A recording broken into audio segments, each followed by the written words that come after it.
Falcons knock off Edgewood College in men's basketball 83-62 and being joined by the head coach Shawn Cassidy. Great contributions from your starters here tonight and turn you 4 out of the 5, finishing double figures. I thought we shared the ball really well, especially at the beginning of the game. We had great ball movement. We've got guys that can score in a number of different ways, and I thought we showed that very early tonight. We went through a little bit of a lull where we weren't as effective as we were early in the game, but then we came back in the second half and did a little bit better with it. That was the first half that would see the Falcons down by 4 right from the get-go. Down 2 at 10-8. Josh Howell made a couple of free throws. It sparked a 17-0 run. Never looking back, up by as many as 21 on a couple of occasions. What do you think changed? Why the law? What changed during that stretch toward the end of the first half into the early portions of the second?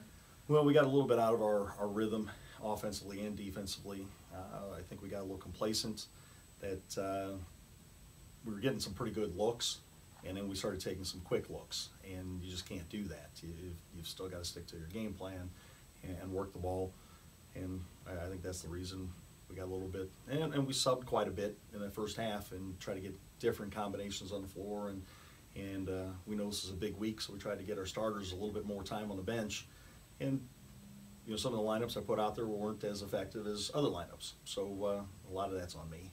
Well, another big game for Eric Kittle, 17 points to go along with 7 assists and 3 steals. He continues to get closer to the program all-time record in scoring. Yeah, it's pretty incredible.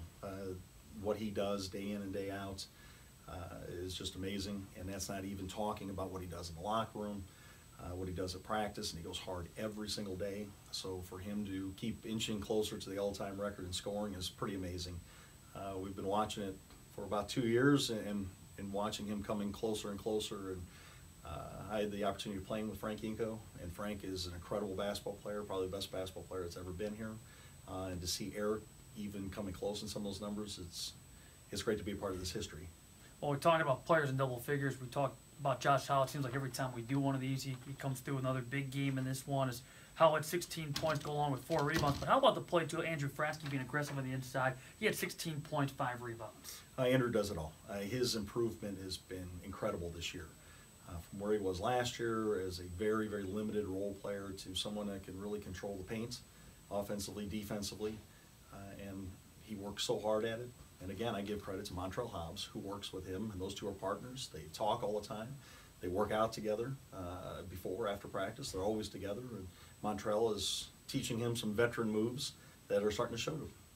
Finally, and you touched on this a little bit, how do you approach a week like this? Certainly hope for a game like this where you can get to the bench a little bit earlier, let some of your starters get more time on the bench, but 3 games, short amount of time before you get into the tournament play next week. How do you go about approaching each one of these games with really no practice time? You got to get ready real quick. Fortunately, we're at this point in the season. If this was early in the season, I would really struggle with it. But at this point in the season, we know what we need to do. So we spend a lot more time in film. We spend a lot more time in our scouting and our mental approach and our walkthroughs, and not as much in the practice actually with the competition side. But you still need your reps. So we took a little chance yesterday going pretty light, and the guys responded today. So I don't know, we'll find out. We'll try it again tomorrow and come back out on Thursday and be ready to play.